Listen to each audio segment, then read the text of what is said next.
Coming your way on today's Philadelphia Eagles. Now we're answering your pressing and burning questions from some of our loyal subscribers.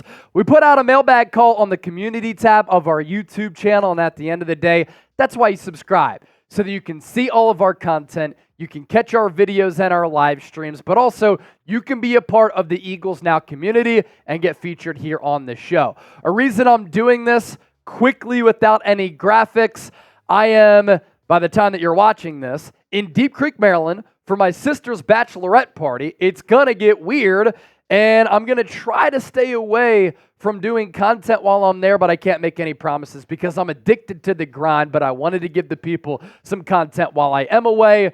And yeah, it's going to be an interesting trip, that's for sure.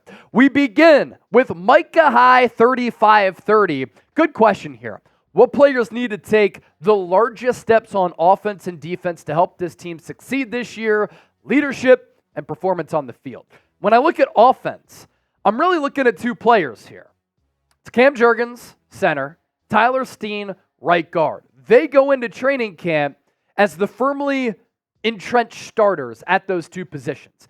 They could get beat out for those roles. I would be surprised. They both have great opportunities to lock up those starting roles along the offensive line, but they're unproven. I like what I've seen from Cam Jurgens in preseason snaps at center. Last year, I thought he played well at right guard, and Tyler Steen is a player who, when playing guard last year, did struggle. It's a new position for him because he played left tackle at Vanderbilt and Alabama. He's going to have to prove himself.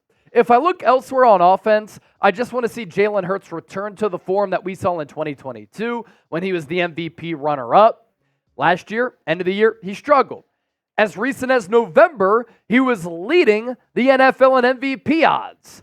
I think a reason why his play fell off, the ineptitude of offensive coordinator Brian Johnson. I'm excited to see what Kellen Moore can do with this team, with this offensive play calling, his scheme, his system, and his play designs. As for defense, I think Quinion Mitchell and Cooper DeJean are going to have an opportunity to be two starters in that secondary. Mitchell as the outside corner opposite of Darius Slay, and then DeJean as the starting nickel and slot corner.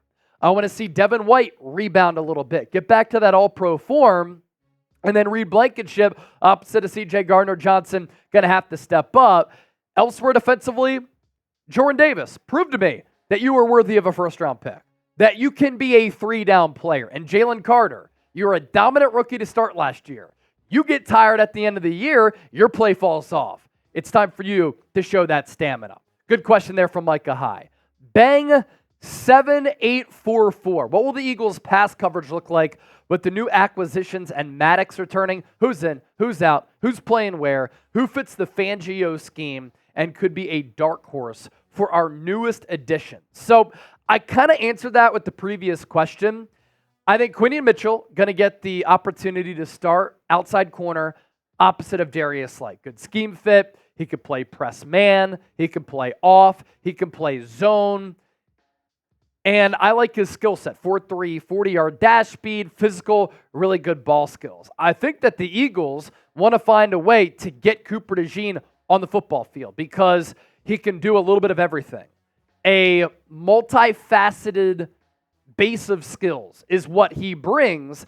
And then also, when you pair him up with C.J. Gardner-Johnson, those are interchangeable parts that you can use all around the defense.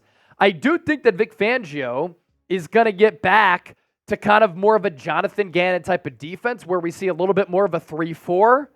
He is going to ask his outside linebackers and his edge rushers to drop back in coverage. So that's going to be a little bit of an adjustment. But dark horse, DeJean, Mitchell, and Avonte Maddox can be a very good backup slot corner if he has to take over for Cooper DeJean because DeJean struggles. We know what Maddox can do when he's able to stay healthy. Taco Truck.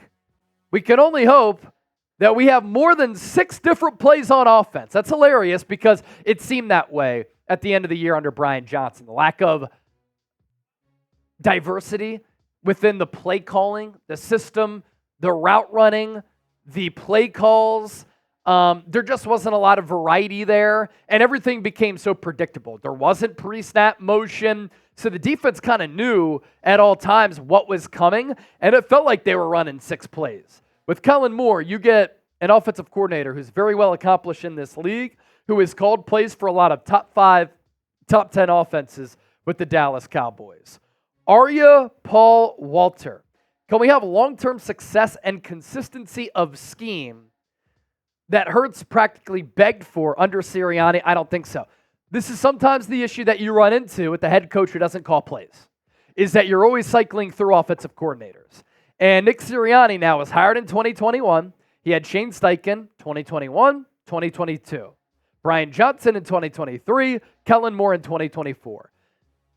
The league is always looking for offensive coaches at the head coaching spot. So let's say the Eagles have another successful year. They have another top 5 offense.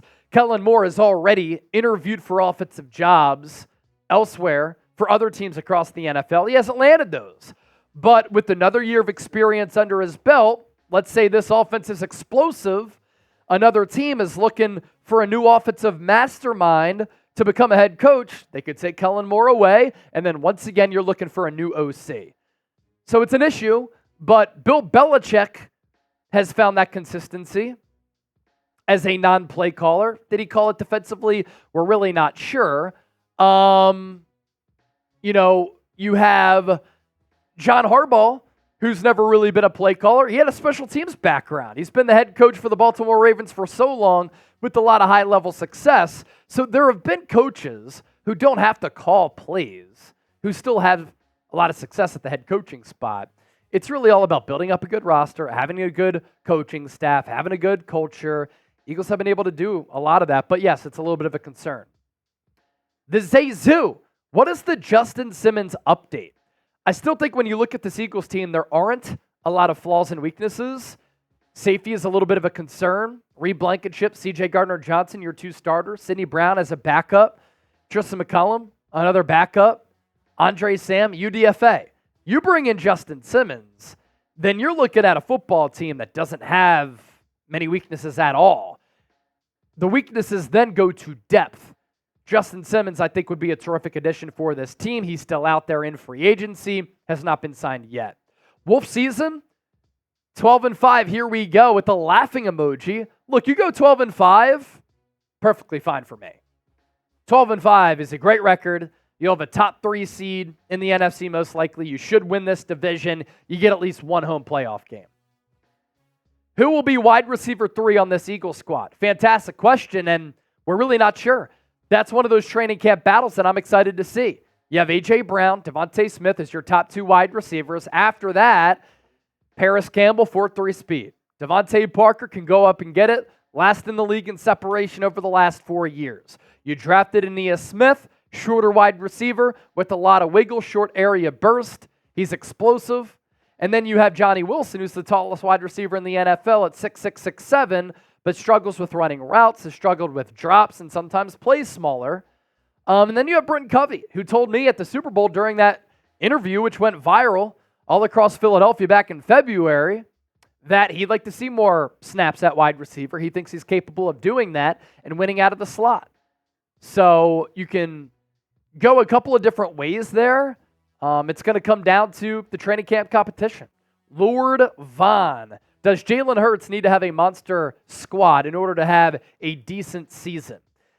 Look, I'm always an advocate of giving your quarterback as many weapons as possible. Like, think about this. You're building a business. What makes a business successful? It's not one person.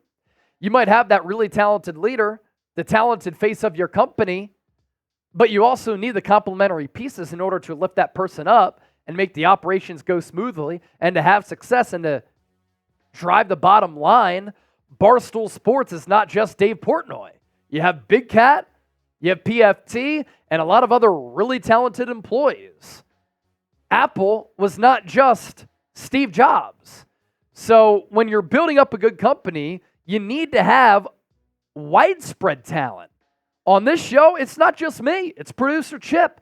Before Chip, it was Trace Gerard, Colin Cowherd on the Herd. You think it's just Cowherd who does that? No. Other people are helping him get guests. They're putting together talking points. Surrounding your quarterback with good weapons helps that quarterback succeed, and it makes your team better. It makes your business better. You know, Tom Brady had weapons. Patrick Mahomes has had maybe the best tight end of all time in Travis Kelce with Andy Reid as his head coach and play caller. So, there you go. Donkey He. Who thinks Barkley will have more rushing touchdowns than Hurts? I say 11 for Hurts and 6 for Saquon. I was laughing during the New Heights pod when Jason Kelce and Travis Kelce had Saquon on. And they're like, yo, man, if you're going to go down, go down at the 2. Because if you go down at the 1, it's going to be the brotherly shove. But look, the brotherly shove is a play that now comes into question because you have Juergens at center and Tyler Steen at right guard. Might not be the same play from an efficiency standpoint. Maybe now that you also have Saquon Barkley, you want to run the football a little bit more. If Saquon has more rushing touchdowns than Hurts, won't be surprised at all. Donkey He says, I say 11 for Hurts and 6 for Saquon. I think Saquon could pop off for 2,000 all-purpose yards. 2 more. Vinny, why do a lot of the media focus on the fall-off last year when this team is completely different? We have new coordinators, new starting lineup, Saquon, C.J. Gardner-Johnson, Quinion Mitchell, Cooper DeJean. If they become starters, Jordan Davis, Jalen Carter, Milton Williams, Bryce Huff, Devin White, Oren Burks. Eagles are the best team in the league as far as potential goes. They're certainly up there. I'd say the Eagles and the Niners have the 2 most talented teams in the NFL. And from a national media standpoint, I mean, keep this in mind. Like, they're just not understanding the heartbeat of the team. They don't understand the nuances. It's a popular talking point. The Eagles lost 8 of 9, including that playoff game to end the regular season. How do you mentally and emotionally rebound from that? I've been asked a lot of questions by Niner fans because I cover that team, by Eagles fans, by people who just want my opinion on football. They're like, how do you think this Eagles team is? Roster's awesome. And I think that the biggest changes that they've made is at the coordinator spots. They go from inexperienced coordinators and Brian Johnson, Sean Desai, to well-respected and very experienced coordinators in Kellen Moore and Vic Fangio. I think that makes a drastic difference. Then lastly, Easus. Explain why the Eagles won the division. Use simple terms for the Cowboy fans. I love that. Always willing to take a shot at Cowboys fans. And working off of that, let's do it. The Cowboys are secretly rebuilding. The Commanders are rebuilding. And the Giants aren't any good. So this is the division that the Eagles should win. And they should be crowned NFC East champs once again for the second time in 3 years. There you go. Thanks for all of those questions that came in. If news breaks while I'm out of town, I am bringing a microphone and a camera with me, and I'll be sure to hop in front of that camera and on the microphone to give you the latest because I just love talking birds with all of you.